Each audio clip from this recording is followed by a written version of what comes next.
with some of it. Yeah,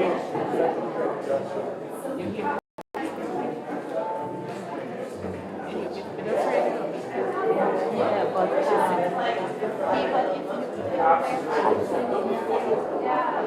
it's not much of a difference because the second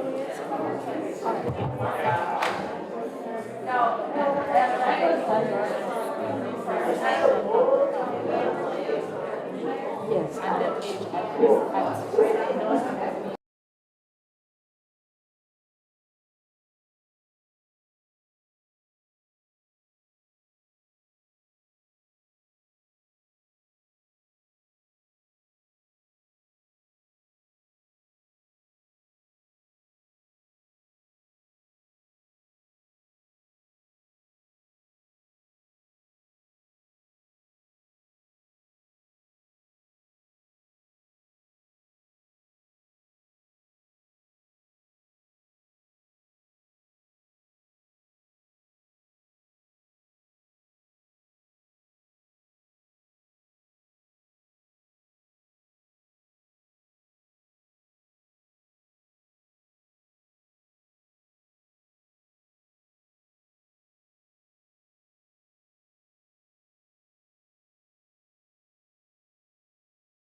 so young and I'm not so old. But I've realized that as the years go by, challenges are growing. And I just have one equation for this issue. You know why? Because as the years go by, the more we remove God from our educational system. And the more we get rid of him, the more issues we will have. And I remember growing up as a child, people that taught us were not so educated. Some of them were just grade 11 holders, and they did excellent jobs. Have you ever questioned yourself? Sir Johnson, God bless you, sir. Why is it that the more degrees we have, the more issues we have? Where are we missing it? This is where we are missing it. We are removing God from our life and from our educational system. Why is it that CTC is still one of those colleges that are the cutting edge? Because we have refused to remove God.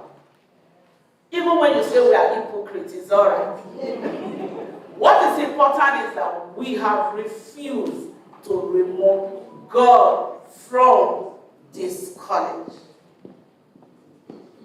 No matter all these skills and the techniques that we are going to learn today, there is one thing that you are going to do as an individual, that is the implementation phase.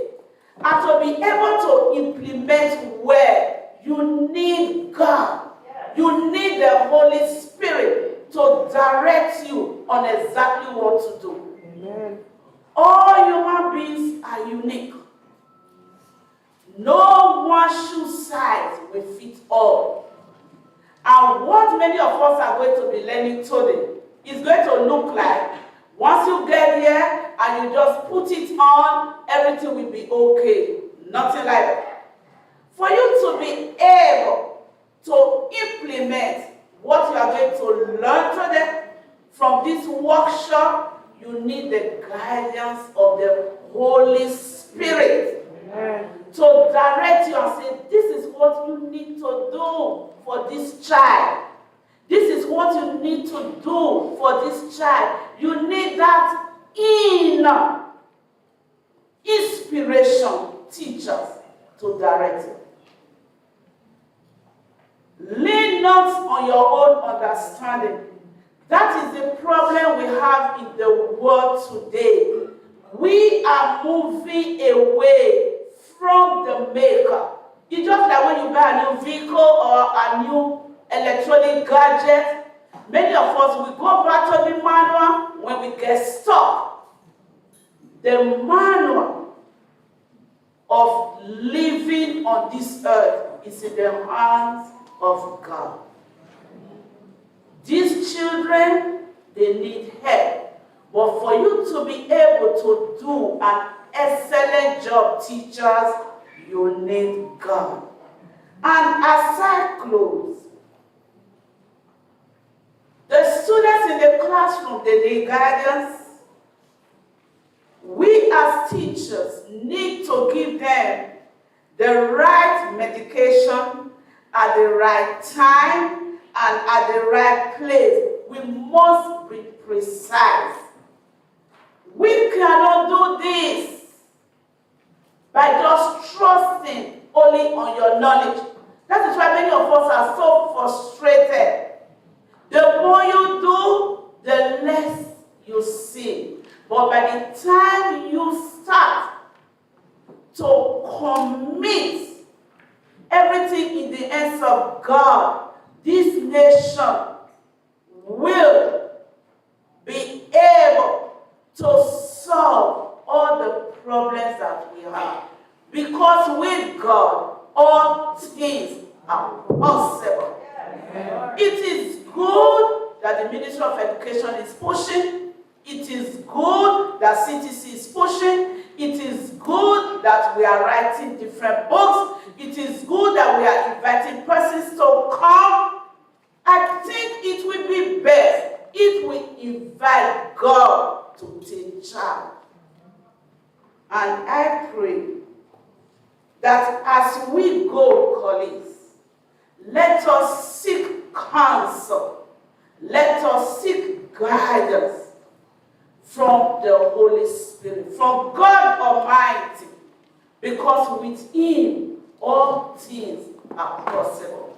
If we do not invite God into our classroom, you will continue to treat and treat and treat, and the children will not be healed.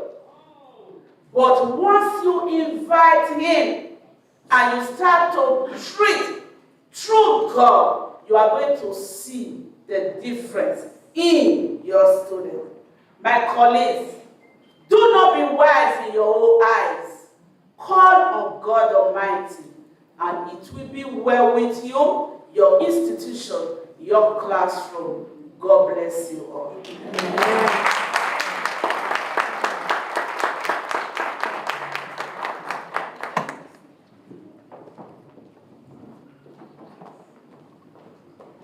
Thank you so much, Mrs. Omaragi and team, for leading us with that charge.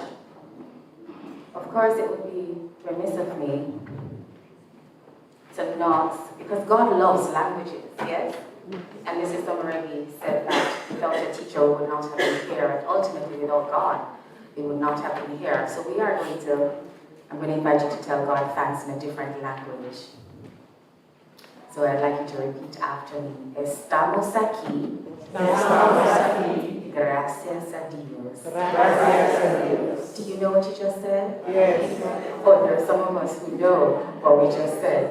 Excellent. For the rest of us, we just smile and nod and say, see. We actually just said, we are here. Thanks be to God. Okay. All right, we are now moving into our greetings. We do apologize for our late start. There are quite a few technical challenges that we were dealing with, and in true CTC style, we're handling them with much diplomacy. But we'll move right into our greetings, and the very first person to grace us is our principal, Dr. Gareth Anderson. Dr. Anderson, I invite you to go to that podium. I'm told that that section of the podium is the TV section of the podium. I was about to tell the gentleman, make sure you catch my good side, but he told me that that was the good side. Dr. Anderson, you'll have to start. Thank you, Madam Chair. Every child deserves a champion, an adult who will never give up on them, who understands the power of connection and insist that they become the best they can be possible, they can possibly be, is deserving of celebrating. Rita Pearson.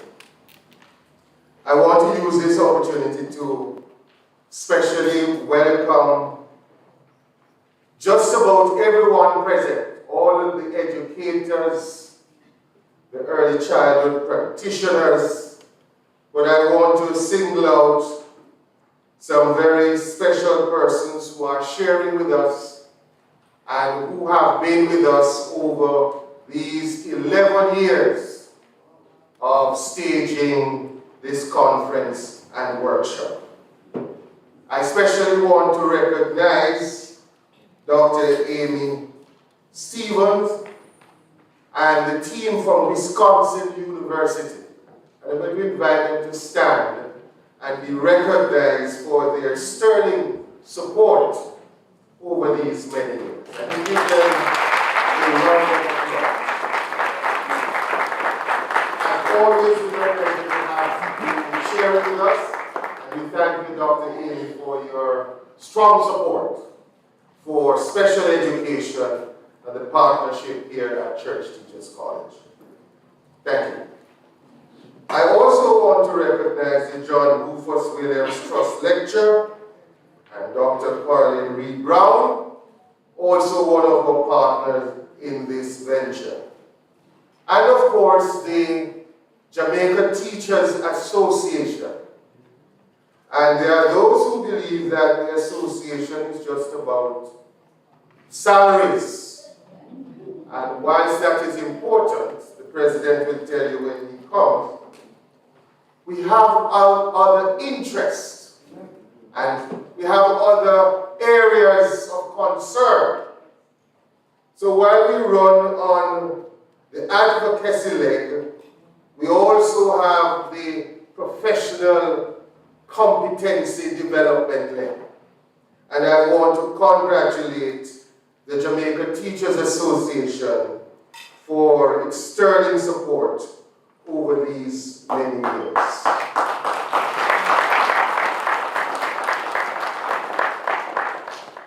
And in that vein, I want to recognize the president of the JTA, Mr. Leighton Johnson, and he should stand up. So those of you who voted and didn't vote for him can see him, because he is your and our president. And I must use the opportunity to tell you that he's at home. He is a distinguished graduate of this noble institution. And this chapel is not particularly new to him. We shared room together, and he's my good friend, and we had good times. Most of the deeds were good. Those that were not good shall remain where they are. But he's my batchmate, and we are proud to have you serving in the capacity that you are serving, Mr. Johnson. I want to again just welcome all the other teachers who are here. Some of you have been here for the 11 years that we have been putting on this conference. Just wave your hands if you have been around for 11 years. Yes, Jackie from St. Thomas, she's not the poor, but has been with us 11 years. And I saw someone else over there. Yes, welcome. So people have been around. And we're happy for the support coming from the various schools across the island, and colleges who are teacher training institutions, representatives who are here, and our own faculty members and administrators here at Church Teachers College. So please feel welcome to this noble place.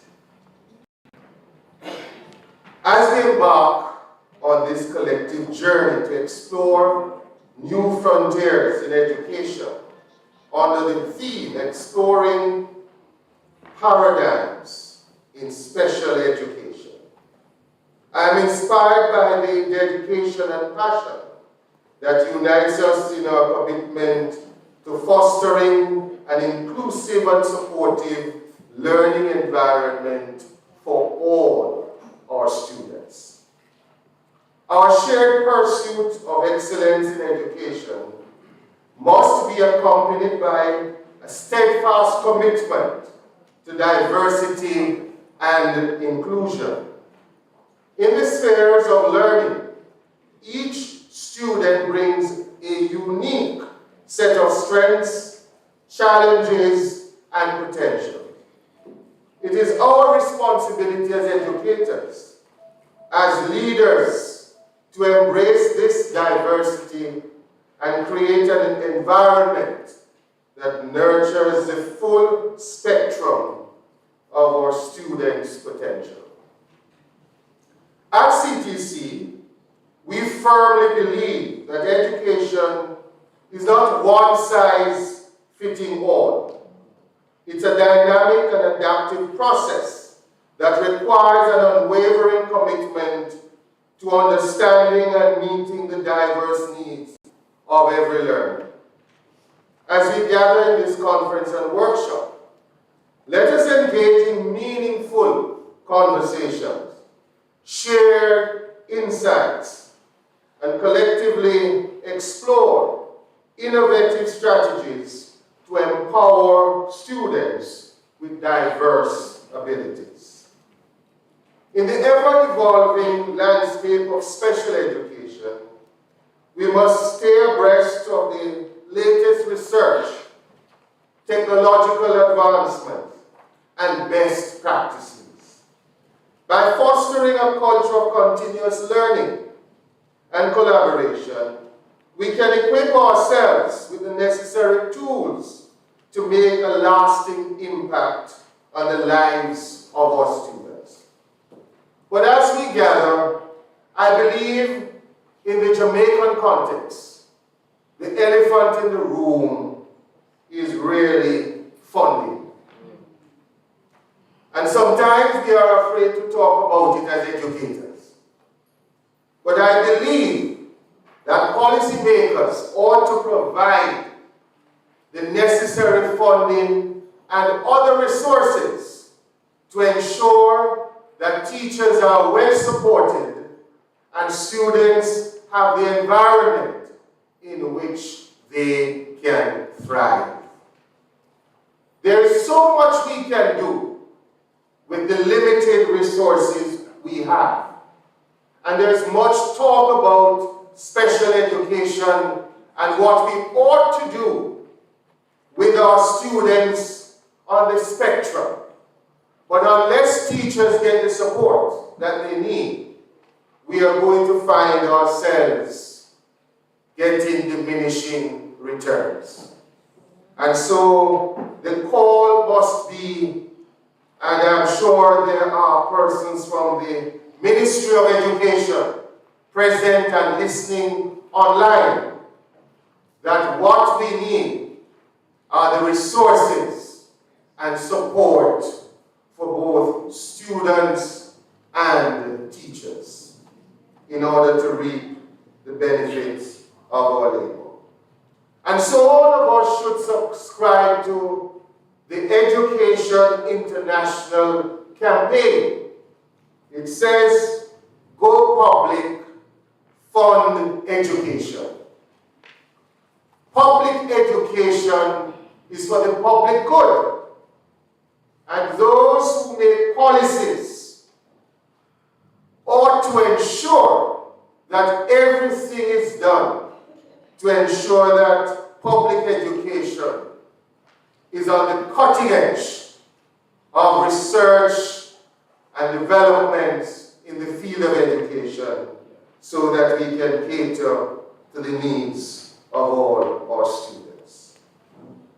As we delve into the conference sessions and workshops, let us be inspired by the potential for transformative change in the lives of the individuals with unique learning needs.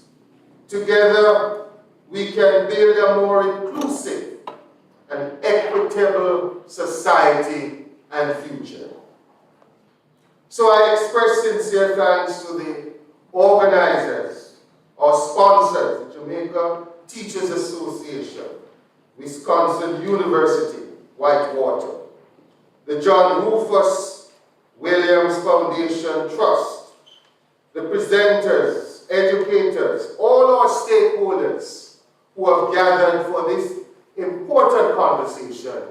We are happy to have you, and we look forward to a very enriching and enlightening exchange during the sessions today. So on behalf of the Board of Management, staff and students, I welcome you all and wish for a very successful engagement. Thank you.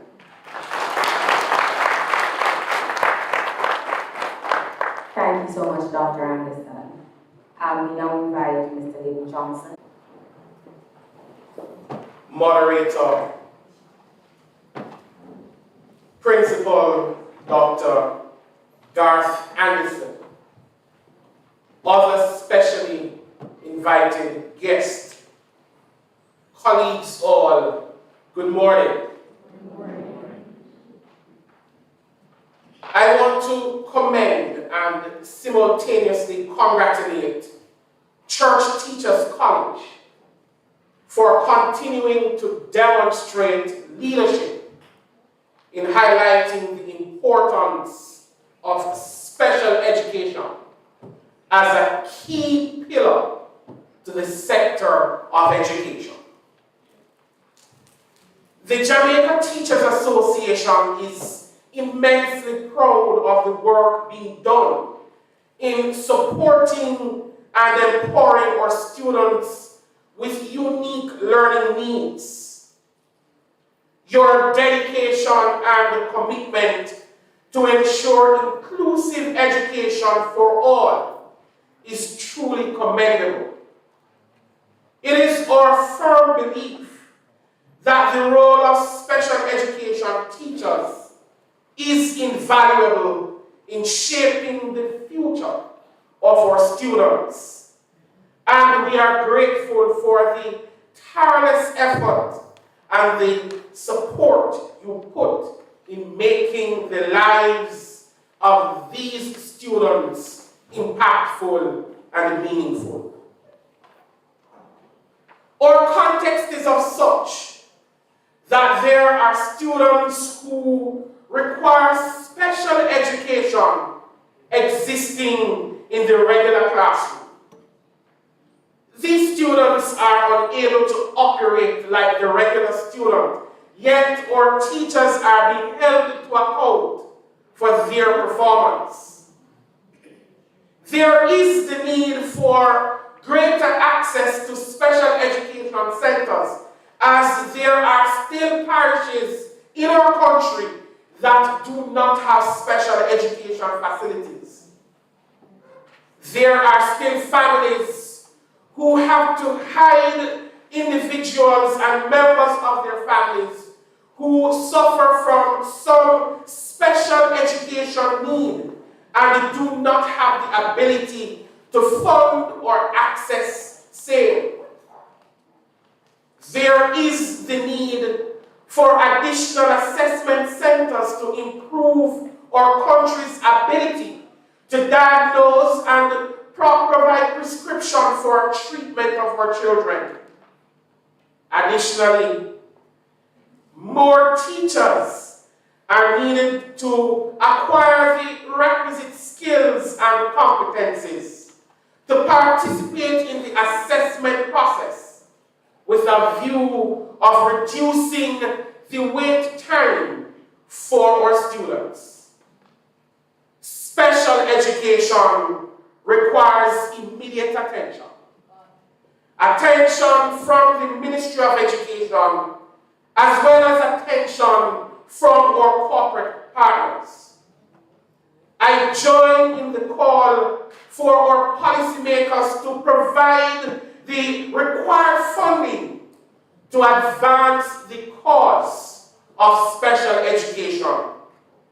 I urge our corporate partners to be a part of this noble cause.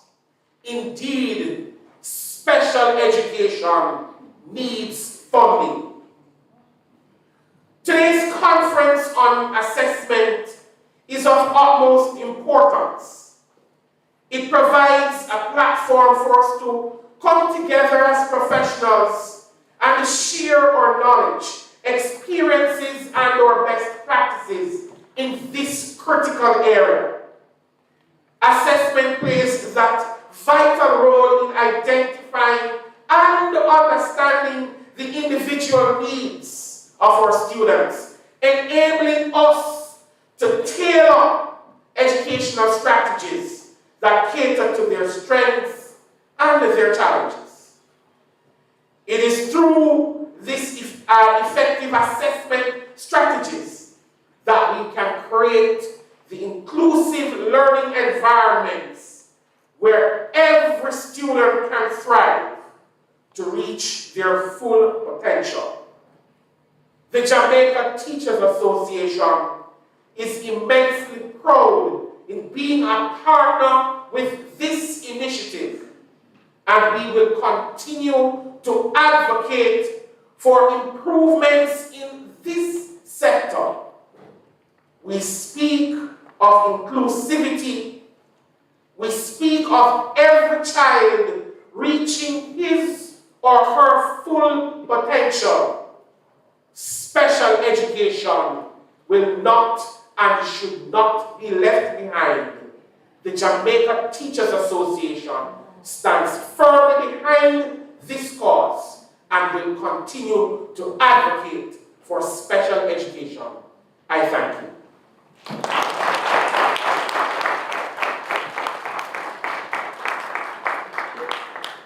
Mr. Johnson, I was about to say that greeting is as tall as you are. Very spicy. But you know, he said something. I'm beginning to understand that, you know, a lot of persons do look forward to the special education conference that we have here at Church Teachers College. And here I was thinking that the best thing about CTC was the fried chicken. That's good as well, speaking from yes. So let me plug in that the best thing about, one of the good things about CTC is the special conference, and then next thing is the fried chicken. So if you're thinking, and the gravy, so if you're thinking about lunch, that's to be considered. We now invite Dr. Amy Stevens, one of our very own, let me tell you, because she has been here throughout the years, to do her greeting. Dr. Amy? Moderator, I agree about the fried chicken. Good morning, professional educators. Good morning. Welcome to the 11th Special Education Conference and Workshop. This conference began as a collaboration between the University of Wisconsin-Whitewater and Church Teachers College, with the assistance of the John Rufus Williams Trust and the Jamaican Teachers Association. Without all four of these groups, this conference would not be what it is today. I would like to give thanks to Dr. Anderson for his continued partnership with, from CTC, and I would also like to acknowledge the dedication of Mr. Sean Wright and Ms. Erica Elson Lawrence, who are in their first year of planning this conference. I think they've done a fabulous job with their organizational structure.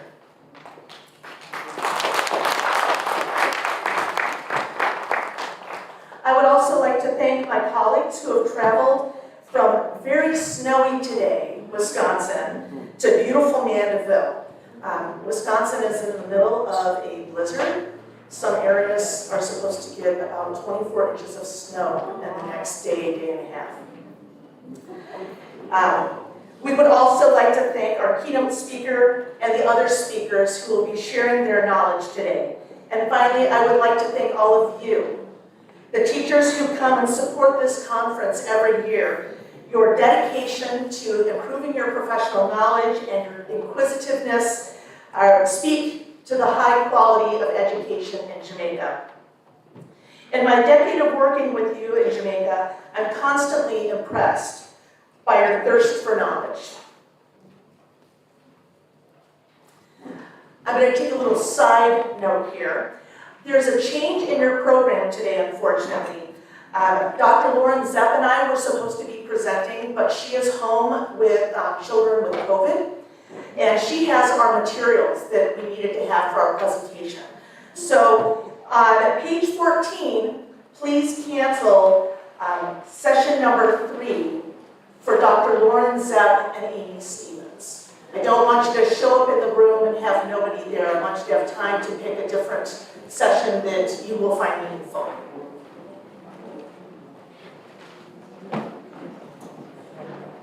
We will come back next year and probably do that session. So, if this is your first time at this conference, raise your hand if it's your first time. We hope to see you back next year. This conference is always the second Friday in January. So you can pull out your phones and mark it on your calendar for next January, the second Friday, and we will have a theme in the next few weeks that we'll be able to tell you. We want to see you here again. As I do most years, I brought many books with me to Jamaica with the help of my group of colleagues and students. One of the agreements to come with me is that if they have room in their bags, they need to bring books, and I bring them to a variety of different schools. And I would like to present some of these books to CTC to use in their library.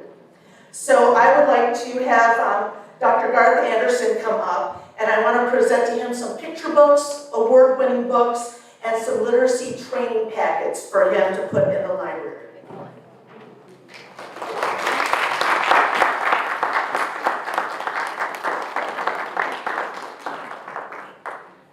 Finally, I want to introduce Dr. Courtney Wilt.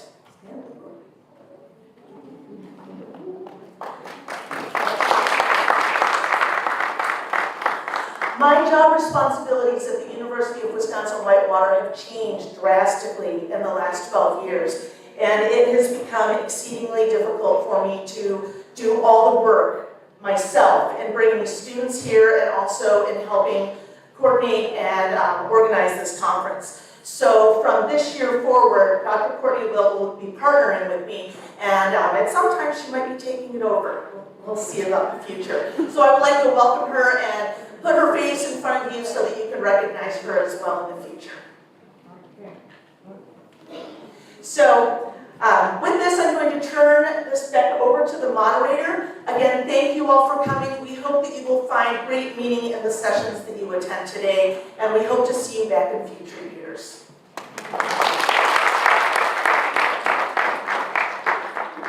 Thank you very much, Dr. Amy. And after you have passed on the baton fully to Courtney, you can just come and stay right here with us. Okay. May I invite the Vice President, the male Vice President of the Student Council, Mr. Javon Weathers, to the introduction of our keynote speaker.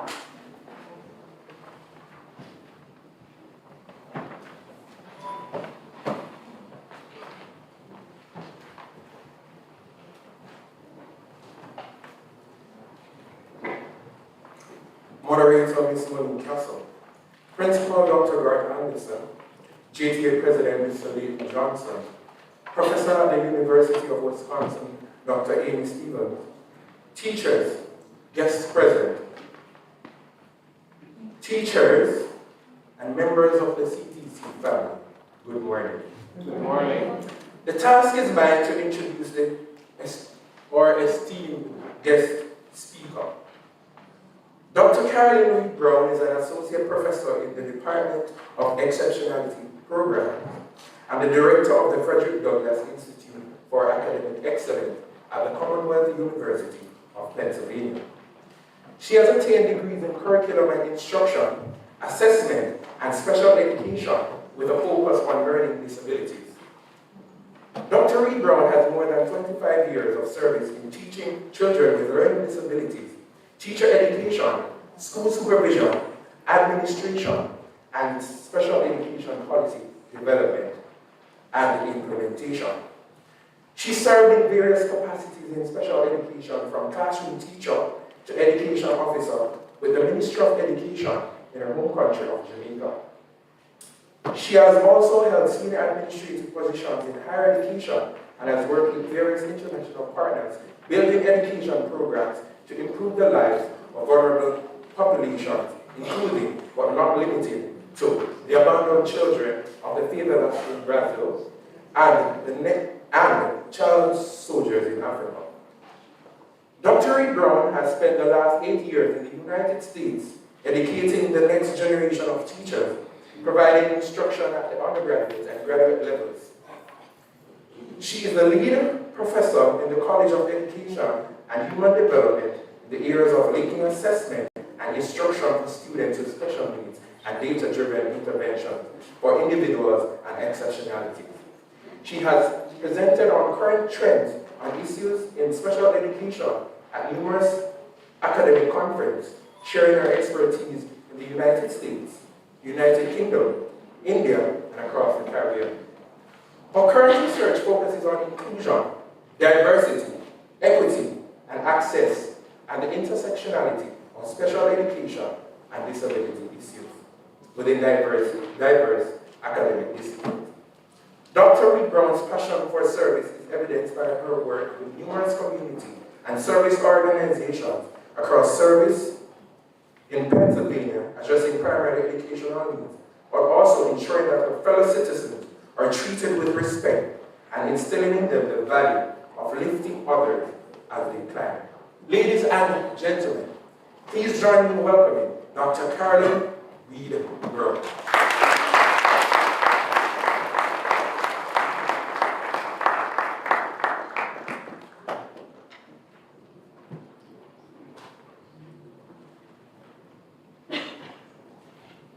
Ladies and gentlemen, esteemed colleagues and dedicated advocates for special education, good morning. Good morning. I would like to thank the leadership of Church Teachers College and the brilliant organizers for this absolute privilege to stand before you today at this special education conference, a gathering of individuals who share a profound commitment to improving the lives of students with diverse needs. And I want to just pause and give special acknowledgement to Mr. Sean Wright, who has been my contact and has guided me through every step of the way. And before I even continue, there's another thing I wanted to say. This morning, it thrilled my heart when I heard devotions coming from the doors. Living in the United States, serving at a public institution, that doesn't happen. And I felt at home, and I thank you so much for that. Also, I'm a teacher at heart, so just so you know, there's a quiz at the end. So take notes, and what I want you to be mindful of as you listen to Dr. Anderson, as you listen to President Johnson, as you listen to Dr. Amy, and as I share today, you will hear recurring themes. And I want you to make sure you take note, because you don't know which question I'm going to ask. And I want you to be creative in how you respond. How many of you appreciate getting an assignment today? The realm of education is a multifaceted composition characterized by a diversity of abilities, backgrounds, and aspirations. Within this tapestry, oh, and I forgot that I'm supposed to be advancing my slides. Of course, why not?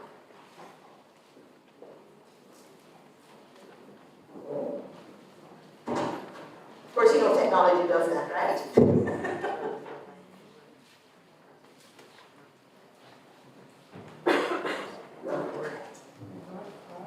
Okay, there we go. Yes. The realm of education is a multifaceted composition characterized by a diversity of abilities, backgrounds, and aspirations. Within this tapestry, special education holds a central position wherein each distinct thread, regardless of its uniqueness, contributes to the overall beauty of the fabric.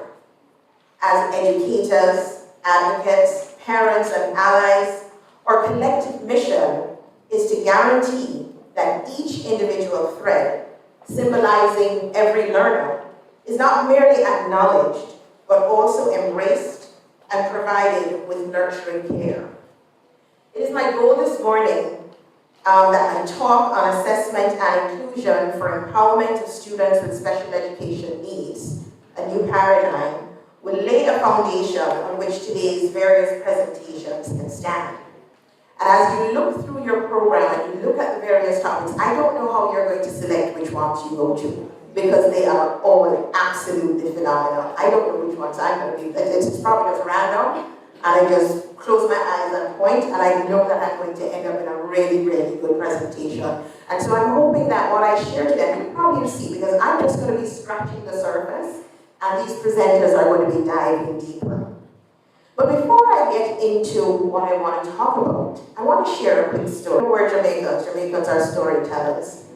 And I want to share a story of someone who is very dear to my heart.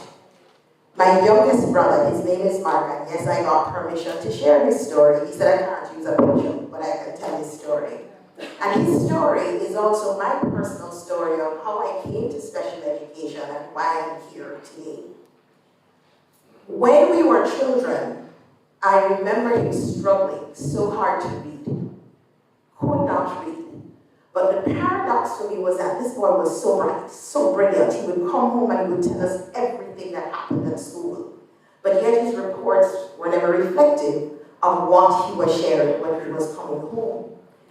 And I remember I tried my best to work with him. I didn't know what I was doing, but I was a kid too, but I did my best. And then I remember he was assessed, and he was identified as having dyslexia. So we're like, yes, it has a name. So what happens now? The teacher said, I don't know what to do with him, so they put him in a corner. Some of you are too young to even remember common entrance. And suffice it to say, right, Madam Moderator? Suffice it to say that he didn't pass his common entrance, and he ended up at a private high school. Again, I was his tutor, doing the best. I'm only 3 years older than him, just guessing as I went along. And I realized that when I quizzed him and had him to respond to me orally, verbally, he could give me all the answers. But give it to him in written format, nothing would happen. Poor scores. He came home one day, very broken, and he said to me, he was in the 7th grade at the time, and he said to me, no, it was the 8th grade, and he said to me, he was talking to one of his teachers, and he asked the teacher, is it okay if you just quiz me orally and I don't have to write? It would have been okay if the teacher had simply looked at him and said, no, you have to write the test. This teacher took it a step further. Teachers, I want you to hear and understand because your words matter. This teacher said to him, I'm not doing it because the only thing you're going to be is a conductor on a bus. It crushed him. But we come from a family of very saucy people, and my brother's response to him was, and you will drive the bus.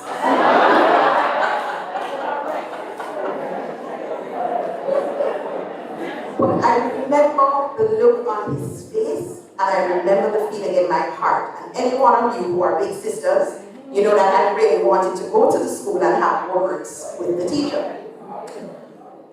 Fortunately for him, by the time he got to the 9th grade, another teacher came into his life. It was his principal's of business teacher.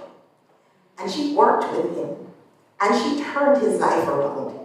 And to this day, he's still, everybody who understands dyslexia, it doesn't go away. You figure out how to work around it. And I'm here to tell you that this young fellow, my bosom buddy who calls me at 2 o'clock every day, is the senior vice president of an international bank, leading teams all across the world.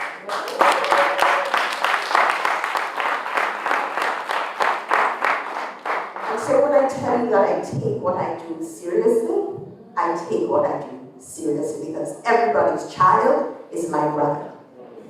And I'm quite pleased to see Miss Margaret Chin sitting in front here. It's intimidating to be standing before your university professor and present, but I'm happy to see you, Dr. Chin. Now, this conference represents more than just an assembly of professionals, and that's who we are today. It embodies our collective dedication to inclusivity, equity, and relentless pursuit of empowering every learner, regardless of their unique challenges. Remember, take notes, there's a quiz at the end.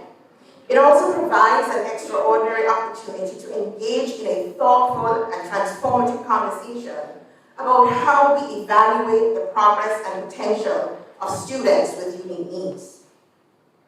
Special education challenges us to question traditional paradigms of assessment. It beckons us to think beyond the standardized tests and rigid criteria, urging us to embrace a holistic approach that encompasses the multidimensional nature of human development.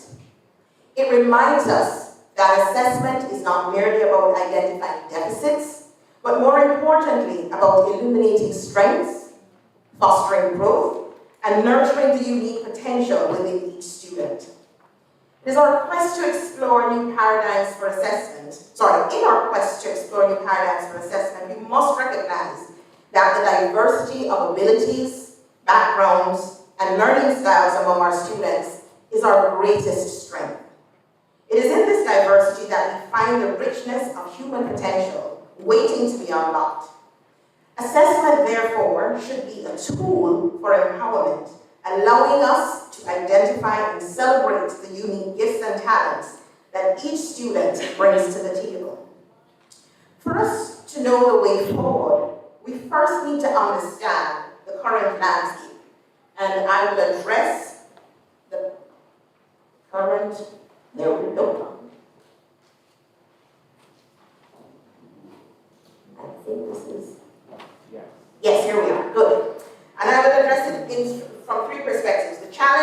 faced by students with special education needs in our traditional classroom setting. And I'm sure we all know what the challenges are, so we'll just quickly go through those. We're also going to look at the impact of our exclusionary practices on student confidence and achievement. And we'll also look at the limitations of testing for diverse learners in our classroom setting. And as I said, I'm just touching the surface. The presenters will go in detail on some of these topics. First, let us look at the challenges that our students face. Students with special education needs often encounter several challenges in our traditional classrooms and in our assessment settings. These challenges encompass a range of factors that collectively contribute to a less than optimal learning experience. They can hinder the student's academic progress, impact their emotional well-being, and contribute to a sense of exclusion. It bears mentioning that exclusionary practices in education can have significant negative impacts on student confidence and achievement. Here are some challenges of particular significance in terms of inadequate individualized support, the limited availability of personalized assistance and accommodations, coupled with insufficient resources, as Dr. Anderson mentioned, and I'm sure that our GAT president supports that conversation. Personnel, funding, all of these pose significant hurdles in meeting the diverse needs of these students. Moreover, from a curricular standpoint, the rigidity of our curriculum is evidently provides that lack of flexibility and often fails to cater to the various learning styles, making it challenging to adapt to a more inclusive teaching approach. Social isolation remains a prevalent issue, characterized by restricted opportunities for meaningful peer interactions and the potential for stigma or marginalization, thereby fostering feelings of isolation among students with special education needs. And I must say that I remember there were times when I would visit schools and in our inclusion classrooms, the teachers, the general ed teachers, would have our students with special needs literally sitting in a corner doing nothing. And many times I could see both sides because the teachers would say, I don't know what to do with this student. But then I would ask, is leaving them in a corner really the best option? What are we telling the student? What are we telling their peers? Additionally, a lack of access to assistive technology further exacerbates the challenges, and students are often faced with inadequate resources, and in some cases, there's a limited awareness regarding even the available tools that can enhance their learning and participation. Assessment challenges persist, as standardized assessments may inadequately measure the abilities of students with diverse needs, coupled with limited flexibility and accommodation in our traditional assessment formats. Additionally, and that's why we're here today, teacher preparedness emerges as a critical factor, with insufficient training and awareness about best practices in assessment in special education, hindering effective instruction. And that's why today's conference is so critical, because Church Teachers College has for the last 12 years been trying to make sure that this is no longer an issue. And for the teachers who don't take advantage of it, it's now on you. Bullying and peer relations present highlighted vulnerability to negative social experiences, impeding development of positive peer relationships due to differences in abilities. Emotional and behavioral challenges can also arise from the stress and frustration associated with difficulties in understanding and keeping pace with the curriculum, leading to potential behavioral issues rooted in unmet needs or a lack of understanding of the student's condition. And I too can attest to that because I saw it in my brother. I saw his frustration, and he would just have bursts of anger when he couldn't get things right. And we know what happens to our kids in Jamaica when they decide to have these bursts of anger. We don't look at the underlying problem, we look at what is happening in front of us. And that does nothing for our students. Transition planning for life beyond school receives limited focus and contributes to challenges in preparing students with special needs for post-school endeavors such as education, employment, or independent living. Moreover, parental advocacy and involvement may face barriers, including limited participation due to information gaps or access challenges within complex education systems. Sometimes as teachers, we say the parents don't come in and talk to us. Sometimes they don't even know what to say, they don't have the language. And sometimes we're not very approachable because we're ready to say, Mother, you're not doing this, Father, you're not doing that, as opposed to identifying and highlighting what they're actually doing and provide them with that level of support. Teacher attitudes and expectations further compound these challenges with negative perceptions and low expectations regarding the academic potential of students with special needs. The lack of belief in the capability of these students to achieve academic success perpetuates an environment that may not fully recognize and support their unique abilities. Teachers, hold your students to a high standard. Tell them what they can do. I'll quickly share another story. A student I got, he was 13 when I got him.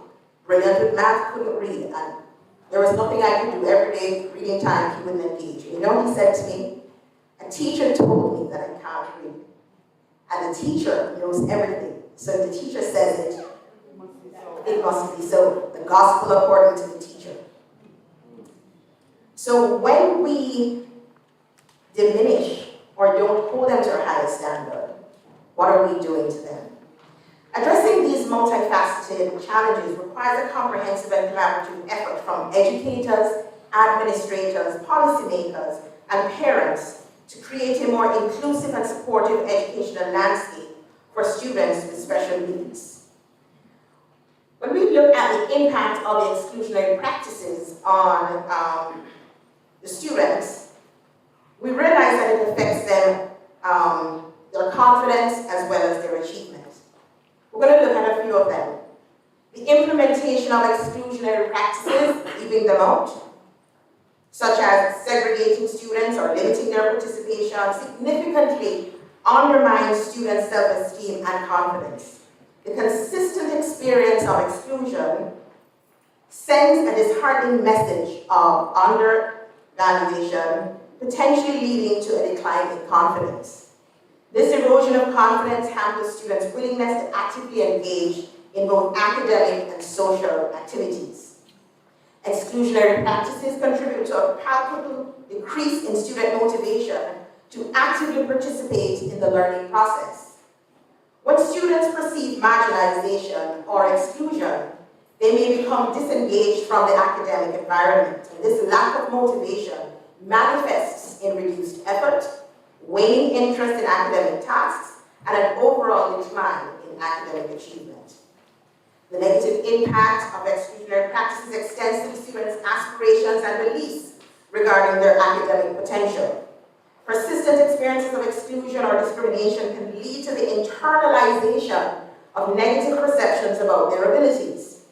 Consequently, this internalization may result in lowered expectations for academic success, constraining students' future educational and career aspirations. And I think about all of you that are sitting here in front of me, and I'm sure that most of you can actually identify that moment in your life when a teacher made a difference for you. Exclusionary practices. The ensuing social and emotional challenges divert their attention from academic tasks, further compromising their overall achievement. Additionally, the emotional distress stemming from exclusionary practices can contribute to behavioral issues as students respond to the challenges posed by their emotional state. In recognizing and addressing these consequences, educators and policymakers can work towards creating inclusive learning environments that prioritize student well-being, fostering a sense of belonging, and promoting academic success for all. And as President Johnson alluded to inclusivity, and Dr.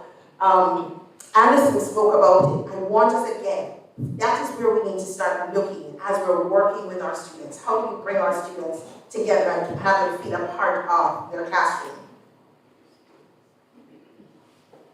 Testing. Show of hands, how many of you enjoy getting tested? Come on, people, don't be shy. How many of you get nervous when you hear the Q word? And you hear quiz? And yet, how many of you love to give tests to your students? Because the ministry says we have to test our students, right? Test Testing within the classroom, though a prevalent practice, introduces inherent limitations for diverse learners, with four principal constraints warranting our consideration. And we're going to talk about those four.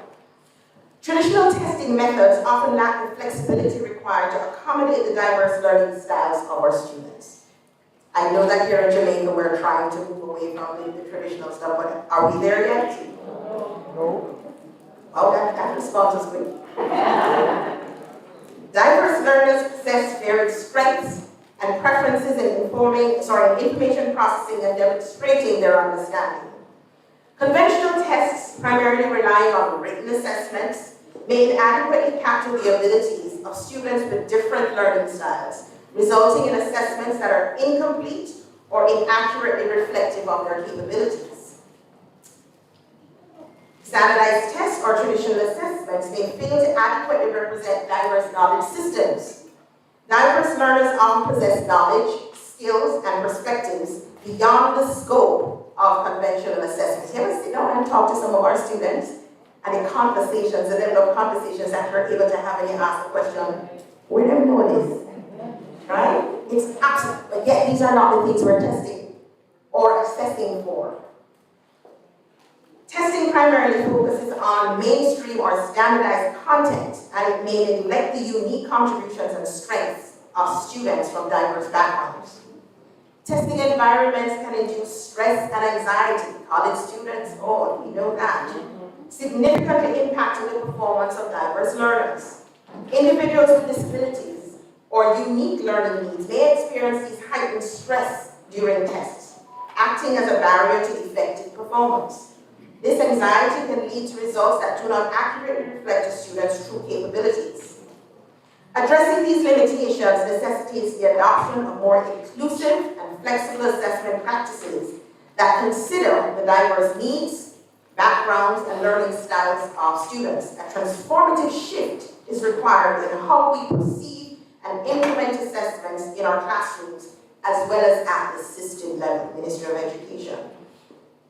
Moving away from assessments focused on measurement and placement, there is need for a paradigm shift towards assessment for empowerment, placing emphasis on nurturing each student's unique strength and potential. So this brings us to our paradigm shift. Assessment for empowerment. Assessment for empowerment represents a transformative paradigm shift in education, emphasizing the creation of assessments that not only measure academic proficiency, but also contribute to the holistic development and empowerment of our learners. This paradigm prioritizes individual strengths, growth, and inclusivity, aiming to foster a sense of self-efficacy and confidence among students. But what does that look like in practice? You know, sometimes we come to these conferences and there's a lot that's said, and we need to be Monday morning ready. You understand what I mean when I say Monday morning ready? Tell me something that when I go into the classroom on Monday morning, I can do it. And so I know that they are going to make you Monday morning ready. But what does this paradigm shift look like in our classroom?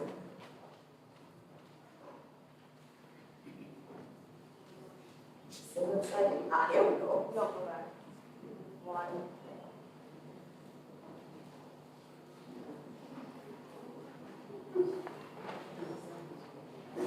Yes, okay, so we're going to talk about some of the principles of assessment for empowerment.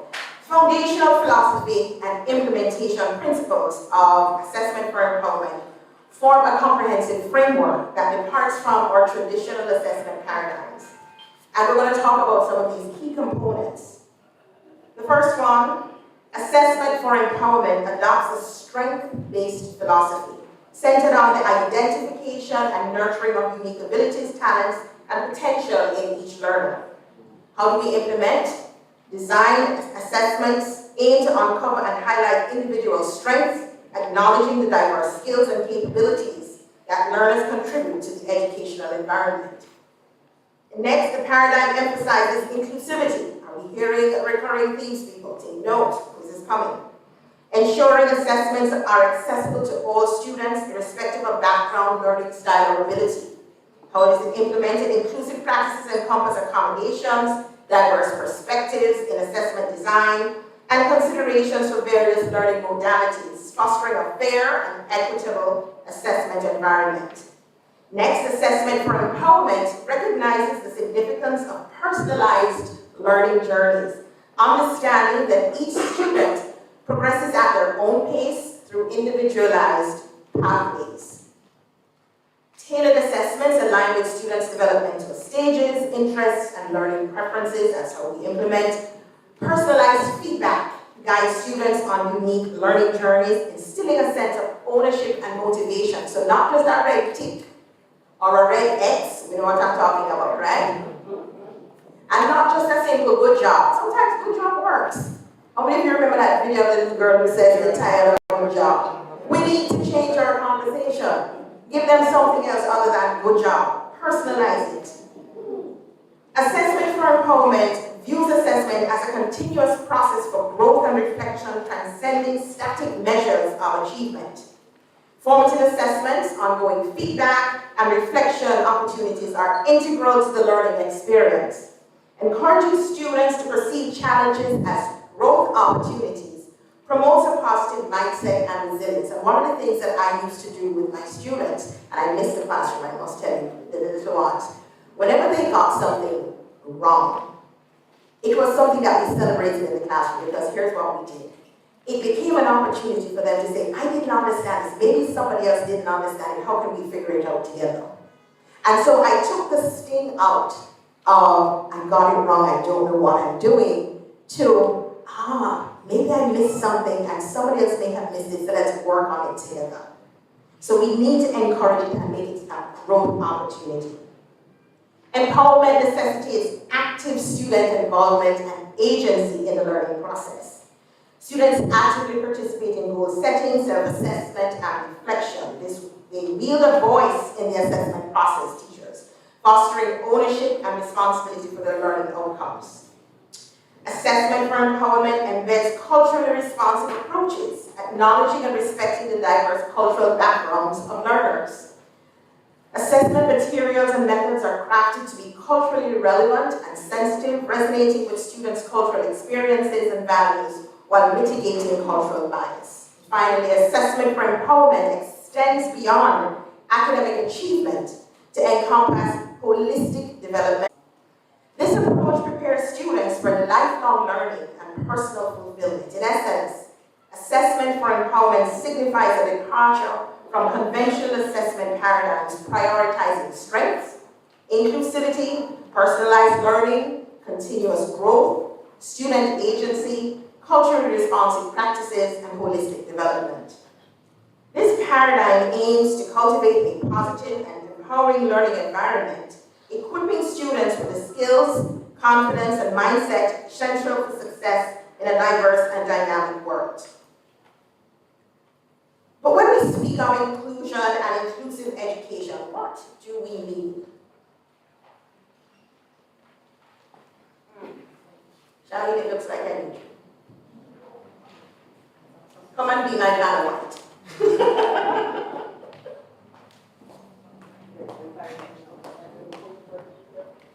Is at the forefront of our efforts. It is not simply a buzzword. You heard how many times you heard inclusion today and inclusivity? It's not simply a buzzword. It's a fundamental principle that drives our work. Inclusion means more than just physical presence in the classroom. It means creating an environment where every learner feels valued, respected, and supported. It means recognizing that diversity is not a hindrance, but a source of strength. Creating inclusive assessment environments involves designing evaluation methods that accommodate diverse learning needs, abilities, and backgrounds while ensuring fair and meaningful assessment for all students. And here are some key strategies that we can use to foster this kind of assessment. Offer a variety of assessment methods beyond your traditional written tests. I said that before, such as oral presentations, projects, portfolios, group work, and performance-based assessment. Everything does not have to be a written test. It doesn't have to be an essay. It doesn't have to be multiple choice. For those who can dance, let them dance. Now, for me, I would fail because, unfortunately, that's not my gift. Some can write a poem. Let them write a poem, right? This allows students to demonstrate their knowledge and skills using methods that align with their strengths.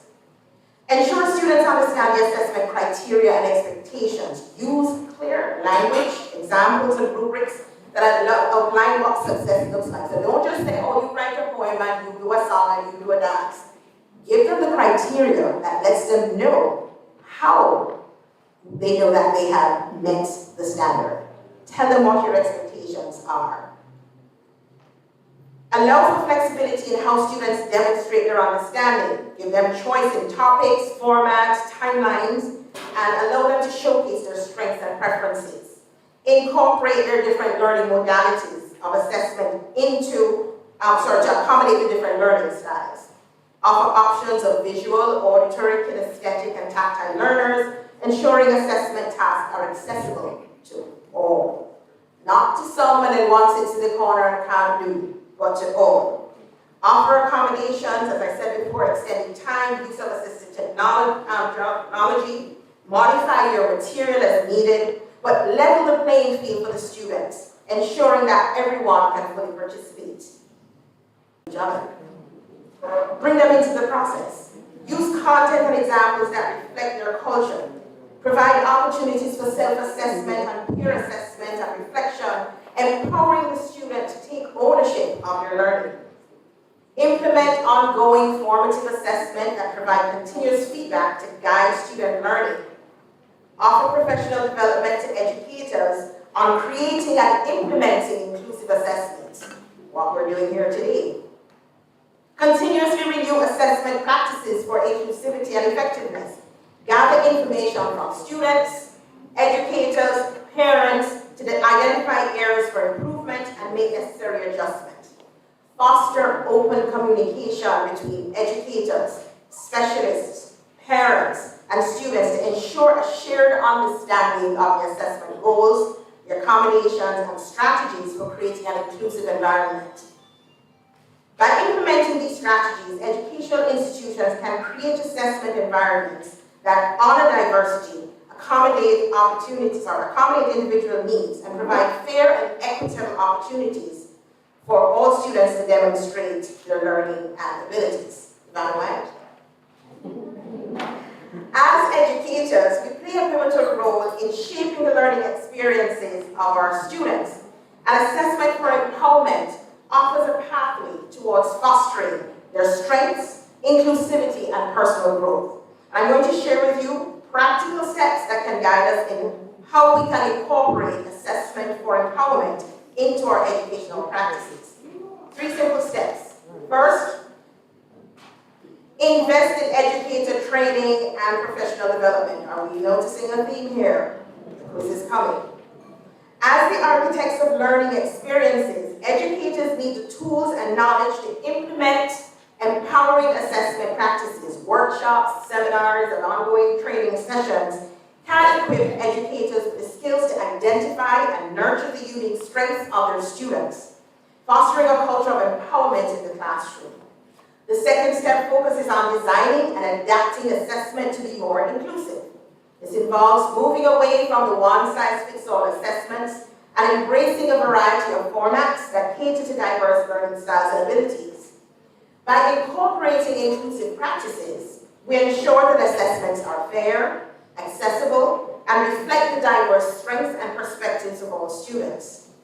Step 3, we emphasize the importance of collaboration among educators, specialists, and the family. A collaborative approach enhances our collective understanding of each student's unique needs, and it allows us to tailor our assessments to individual strengths and challenges. When we engage the families in the process, it creates that supportive network that contributes to the holistic development of the student. The final step, leveraging technology for personalized assessments. Now, I know that sometimes we struggle because we don't have the resources to add the kind of technology, but I hasten to say that pretty much everybody by now has a phone of some sort, and we need to be leveraging what they have in their hands. Make sure that you familiarize yourself with there are lots of free apps out there that we can use as teachers. I can tell you my brother, same one that I told you about, still can't spell to save his life. and he'd be in a board meeting and called me and asked me to spell a word. He just recently found an app that uses voice to text, and he uses that now in his board meetings, and it helps him with his spelling. Let us use our technology, right? We're in a digital age, and it provides us with tools that create assessments that cater to individual learning journeys of our students. And so to recap what we're talking about in the implementation, it is a journey that begins with educator training, extends to inclusive assessment design, thrives on collaborative partnerships, and embraces the possibilities offered by technology. And so by taking these practical steps, we not only enrich the learning experience for our students, but also contribute to a future where education is a catalyst for empowerment. And we're winding down now. We have 2 more slides. Dr. Watanabe. What are some of the benefits and outcomes when we adopt or engage in this paradigm shift? The integration of assessment for empowerment in special education holds significant benefits and positive outcomes for students with diverse learning needs. This approach, emphasizing strengths and growth over deficits, enhances self-esteem and confidence. Tailoring assessments to individual strengths fosters improved academic achievement, deeper subject understanding, and increased student engagement. Assessment for empowerment contributes to an inclusive learning environment, acknowledging diverse abilities and backgrounds. It also cultivates long-term success, developing self-advocacy skills, and reducing stress associated with traditional assessments. Furthermore, it positively influences our school climate and promotes effective collaboration between educators, specialists, and parents. Ultimately, assessment for empowerment equips students with essential life skills like self-awareness, self-advocacy, and resilience, which are essential for success beyond our school setting. And isn't that the ultimate goal of any of us as educators? But we also know that with any paradigm shift, any program, we're going to face some roadblocks. There are going to be challenges. Implementation of this paradigm is a potentially transformative process, albeit one that may encounter challenges and roadblocks. So while it's important for us to recognize the obstacles, devising strategies to overcome them is equally imperative. And so here are a few notable challenges that I have on the screen, and then there are corresponding strategies for their resolution. So you'll see in the black the challenges, and then in the blue the recommended strategies. So I'm going to go through as quickly as I can. The first one, resistance to change. We all know about that. Resistance to change, whether it's from the teachers, it's from the student, it's from the parents, it's from administration, it's from the Ministry of Education.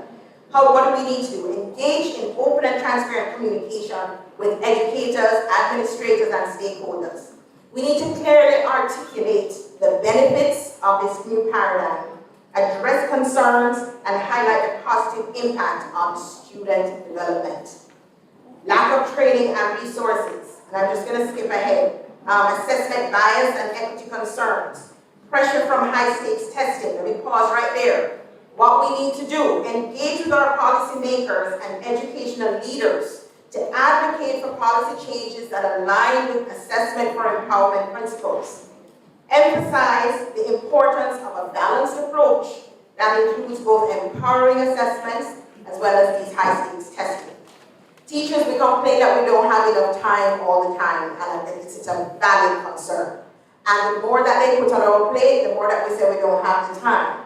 What is it that we need to do? Integrate the principles into your existing curricula and practices as best you can. Align empowerment-focused assessments with educational goals, demonstrating that they can be seamlessly integrated without adding undue pressure on educators or students. And so working with your administration can help with that. Evaluation and measurement concerns. Resistance from students or parents. Want to pause on that. Engage your students and parents again. Conversation, communicate. Tell them why this works. Tell them the benefits for the child and how it helps to foster their growth, confidence, and long-term success. Balance, inclusion, and differentiation. I know one of the presentations is going to be talking about that, so make sure if you can, go and see that one too. Continuous evaluation and adaptation. Implement continuous evaluation mechanisms to gather feedback from educators, students, and stakeholders. Information, data gathering to inform your practice. By strategically addressing these challenges, educational institutions can navigate the implementation of assessment for empowerment successfully, fostering an environment that supports holistic development and empowerment for all students. Vanna? Oh, you did? All right. That's called learning right there. So what happens next? So we've talked about all of this. What happens next? What do we need to do for our future? What's the action we need to take? So as we strive for this paradigm shift towards assessment that embraces diversity, empowers our students, and promotes a culture of inclusion, here are a few recommendations that stand as pivotal steps towards creating and enriching an equitable learning environment. The first recommendation centers on the need for advocacy in policy changes that support inclusive assessment practices. Policymakers play a crucial role in shaping the educational landscape, and it is imperative that our policies reflect a commitment to inclusivity. We encourage our educators, our parents, and stakeholders to actively engage with our policymakers, advocating policies that prioritize assessments designed to accommodate diverse learning styles, backgrounds, and abilities. And I know that our teachers' colleges have been at the forefront of this, working with the Ministry of Education to address some of the policy challenges that are adversely impacting our students, right? By influencing policy changes, we pave the way for a more equitable and inclusive educational system. The next recommendation emphasizes the importance of continuous professional development. What are we hearing again? In the dynamic field of education, ongoing training is essential to equip educators with the skills, knowledge, and strategies needed to implement inclusive assessment practices effectively. School districts and regions and educational institutions should invest in professional development programs like these that focus on diverse learning needs, culturally responsive assessment strategies, and the integration of technology to create personalized assessment experiences.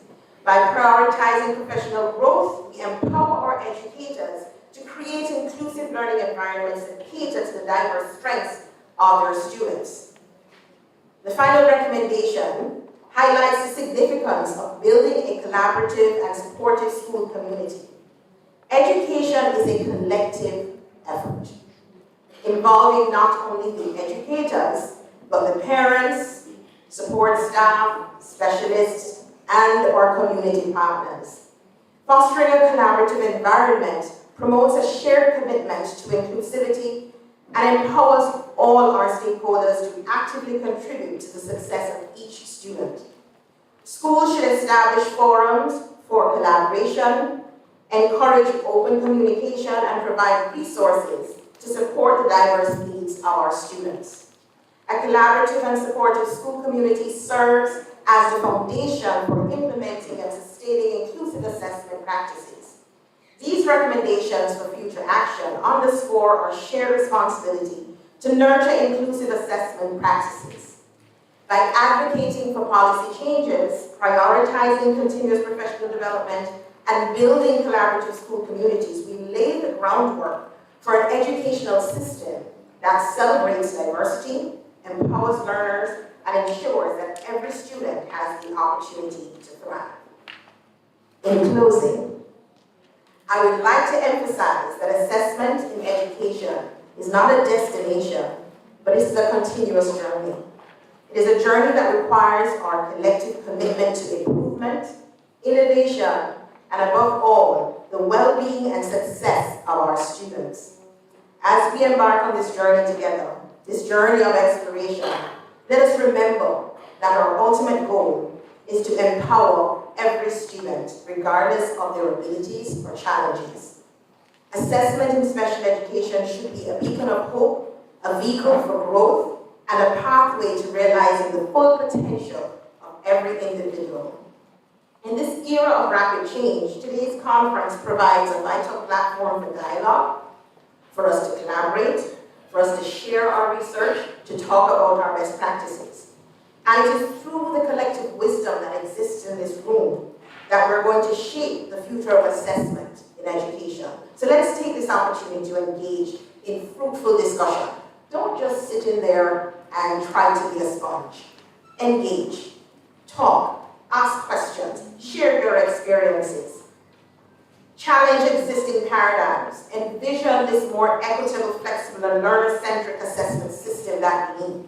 And I'm confident that the insights, ideas, and solutions that will emerge from this conference will contribute significantly to the ongoing transformation of assessment in education in our island home, Jamaica. And it is quiz time.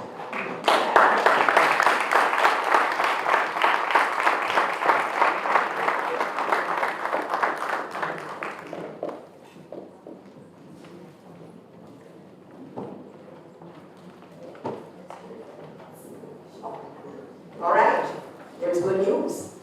Not only is there a quiz, but there are giveaways. Who is now more incentivized to participate? So this quiz is really one question. One question. And all you need to do, now you're going to demonstrate however you choose to. You can give it to me in a poem. If you want to do an interpretive dance, feel free. But whatever mode that you choose to do, and I'm sure our moderator will help you decide who gets the giveaway. One thing I need you to share. Can you share with the group any two themes that you have heard recurring in President Johnson's address, Dr. Anderson's address, and my talk this morning? I'll give you 2 seconds to think about how you're going to do it. And then we'll show of hands, or the first 3 that come to the front to share. Let's go. All right. You want the microphone? Great. Please introduce yourself. Good afternoon. Good morning. All right, I'm Mr. Edwards, and I'm one of those special needs students. And 2 things I saw coming out, I heard coming out continuously, I'm going to attempt to demonstrate. Wonderful. All right, so I'm including you. I'm including you. All right. And I'm including you. That's a teacher right there. So while I'm including these wonderful students, despite their heights and their strength and stature, I'm ensuring that they are actively engaged in the process, right? Right. And I did not just include them, but there's diversity here, isn't there?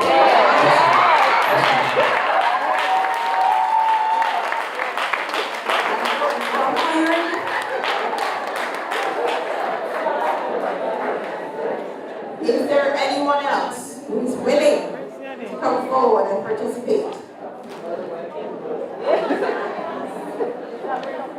Come along. We have a hand there. Oh, we have to come. Andrew, so these are wonderful. Introduce yourself. I'm Pauline Luman from the Homewood Technical High School. I'm thinking about my daughter who is autistic, and for her I say, I belong in a space where I feel appreciated, where everything I do is not navigated by a series of tests that see me not doing my best. If I'm special, why am I in a corner, ignored and dishonored? Include me. Don't you see? I'm differentiated, not segregated. I am me.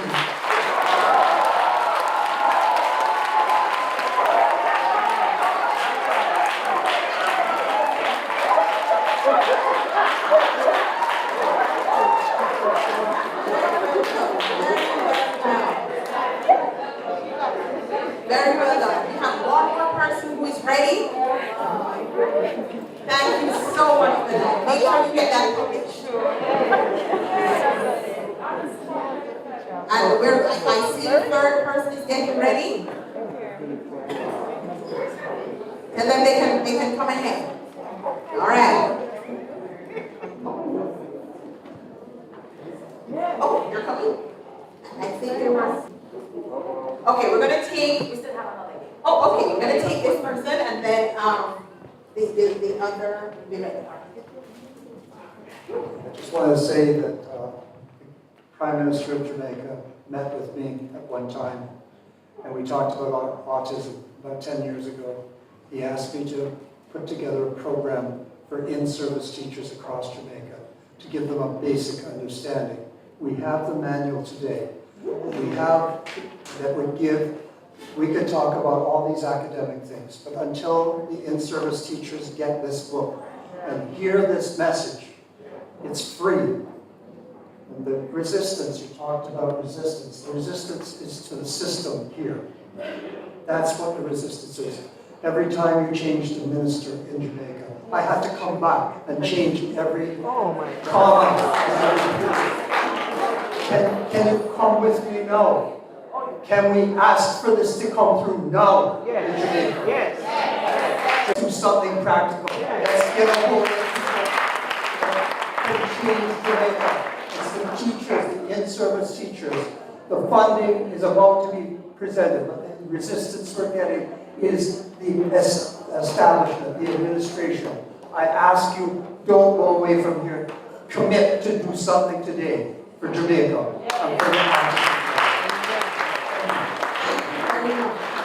And we have one. Aren't you coming for your game? Okay, we have one. Okay, come along. Let's go. I saw them preparing. No, pushing the agenda. They were actually coming from the United States. They raised their hand before.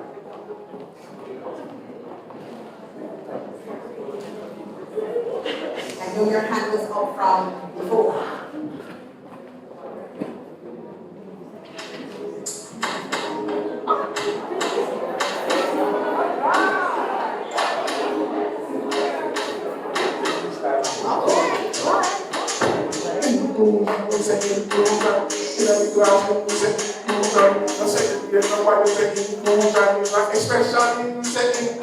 Everybody in the audience, pull up, don't let me know, we say inclusion, we say inclusion, it's the right response.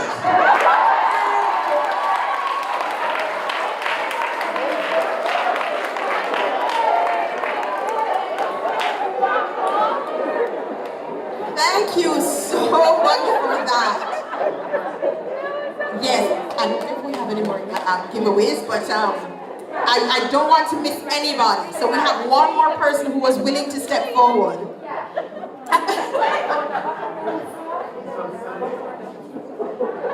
All right. Okay. I don't know if I can do that. Inclusion, inclusion, inclusion all the way. Inclusion, inclusion, inclusion all the way. If you're big and you're strong, it's inclusion. If you're weak and you're wrong, it's inclusion. Anywhere you turn, it's inclusion. Inclusion, inclusion, inclusion all the way. Inclusion, inclusion, inclusion all the way. For the business come on, it's inclusion. For the girl and the boy, it's inclusion. For the boy with the toy, it's inclusion. Because it's inclusion, inclusion, inclusion all the way. Inclusion, inclusion. All right.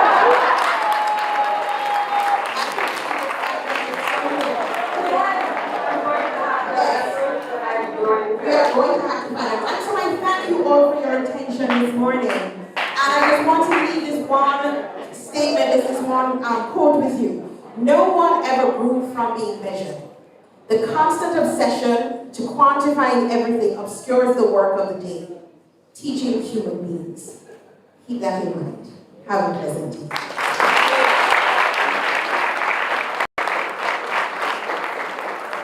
Thank you so much, Dr. Reed Brown. Oh, wow, wasn't that an excellent class session? You're your teacher. And imagine I was sitting up here speaking with her, and she said to me, I'm so nervous. But all I can say to you in true Jamaican style is goody, you come on.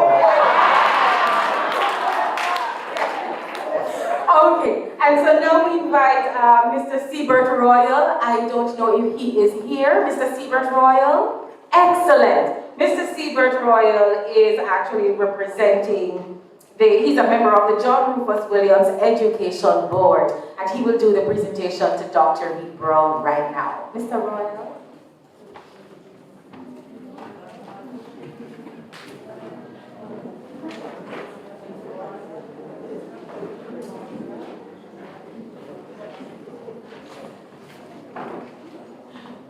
Dr. V. Brown, on behalf of the John R. Williams Education Trust,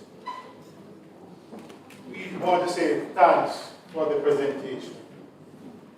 I've learned a whole lot, although I might not be able to repeat it. But I'm included.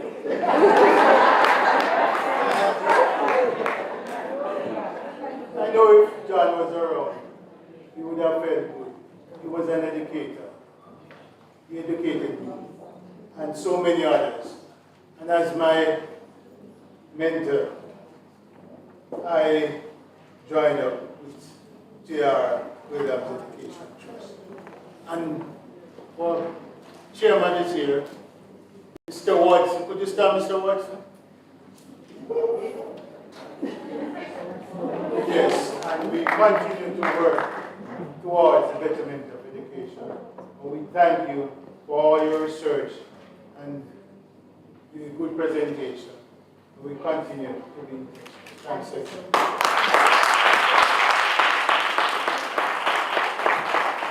Thank you so much, Mr. Royal. And ladies and gentlemen, let me plug in right here. If you think our special ed conference is something, I think this is an invitation for you to come to our research conference, which is coming soon. Okay, so let's put that also in our diaries.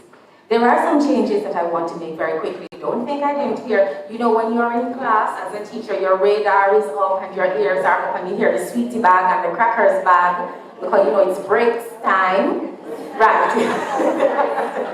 It's breaks time. Our sumptuous break is waiting, and so we just have a few more things, so bear with me. All right, so let's take out our pencils and our pens, and we're going to make a few quick changes because once the day starts with the first sessions, we just go steamrolling. So we're going to concurrent session number 2, and we're looking at some change of venues.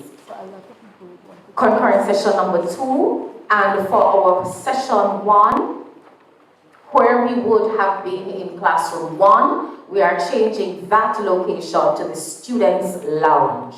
And our ushers will be there to direct us. So instead of being in classroom 1, we will be in the students' lounge. For our second session, instead of being in classroom 2, we will be in the lecture theater. Are we all there? Concurrent session number 2. Do we all have our pens or pencils or markers or crayons? I like to work with Play-Doh to my Spanish classes. So for session 2, instead of being in classroom 2, we will be in the lecture theater. For session 3, instead of being in classroom 3, we will be in KT 1 and 2.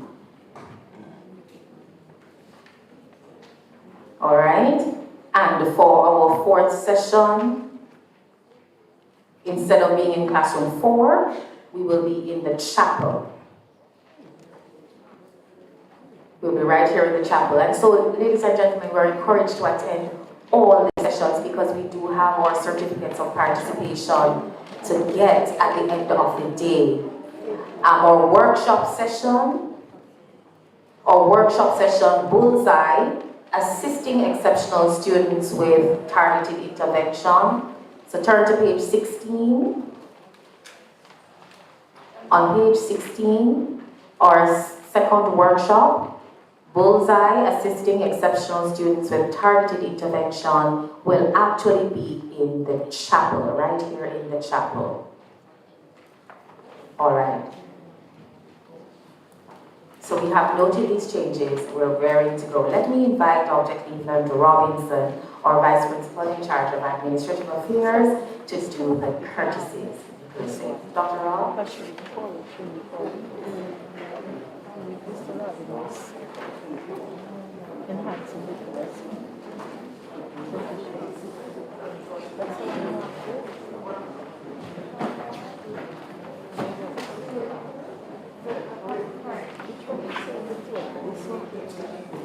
Moderator, Ms. Castle, our keynote speaker, Dr. Rick Brown, distinguished ladies and gentlemen, colleagues all, greetings.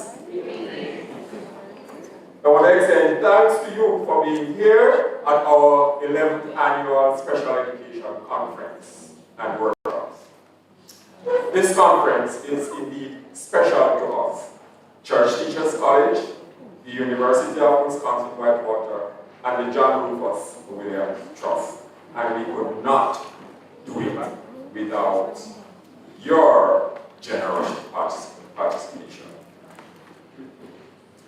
We also want to acknowledge the continuous support of the Jamaica Teachers Association over the years. And I believe Dr. Margaret Chin, a member of the JTA management team, has presented at every conference. Dr. Chin? Is that so? Yes. Dr. Chin, please stand. Sorry, let me see you.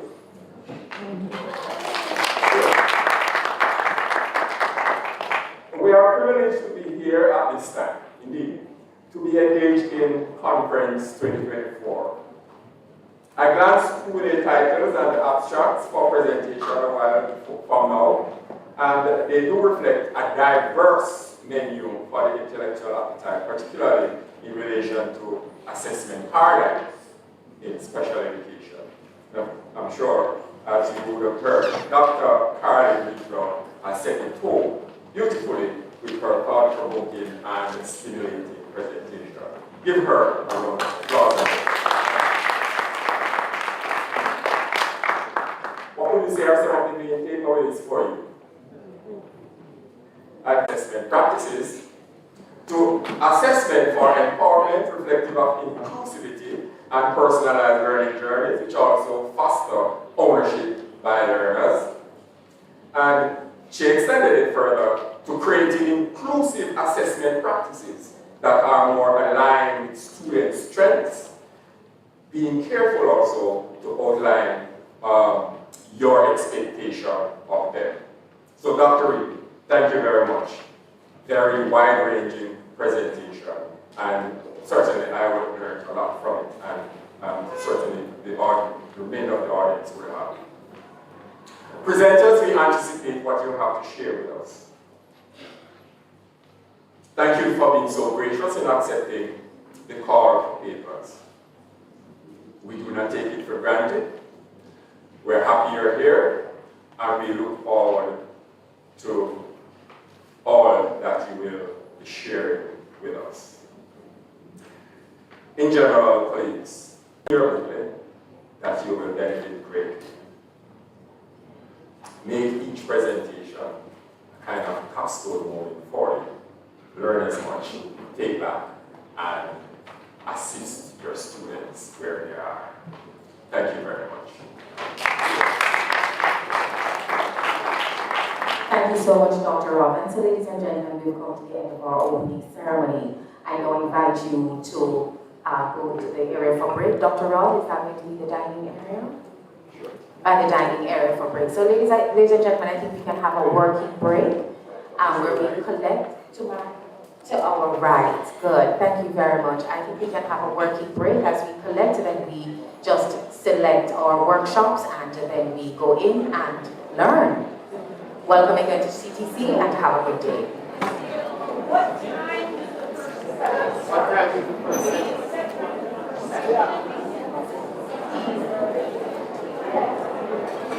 I think as early as possible. We can start as early as 11:15, just to give ourselves some time to grab the refreshment, use the bathroom. The first session will start at 11:15 in the respective areas.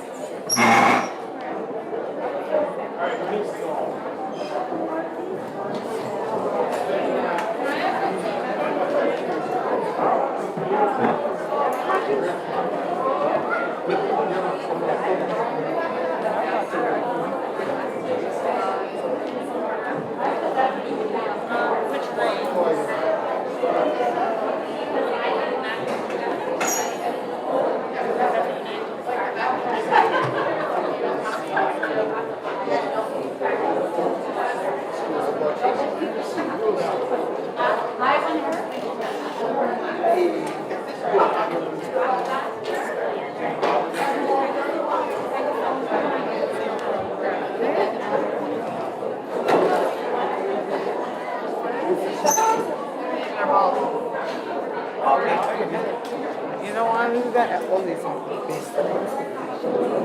Sorry. This is how I expected this. Right, I'm not kind of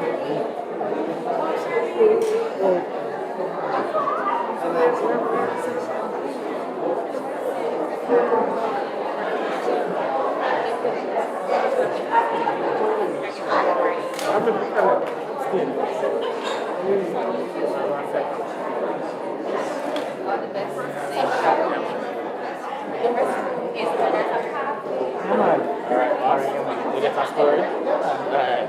Alright, good. Not here.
Más tarde.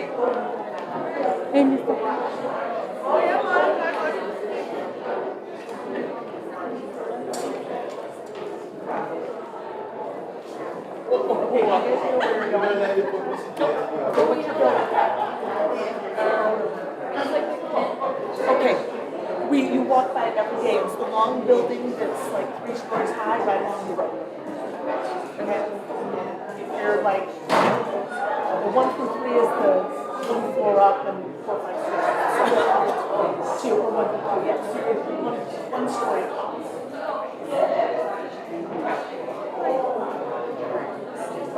And I'll pop in and take pictures. Okay. So you have something.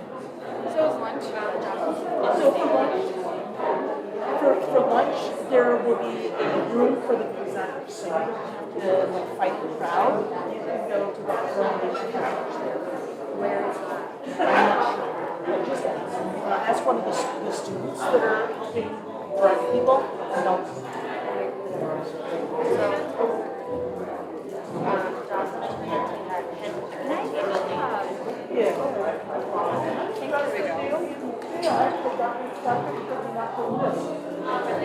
I got some too. So, your name Jocelyn was also taking pictures while you were. sure. I was like, can you not do this?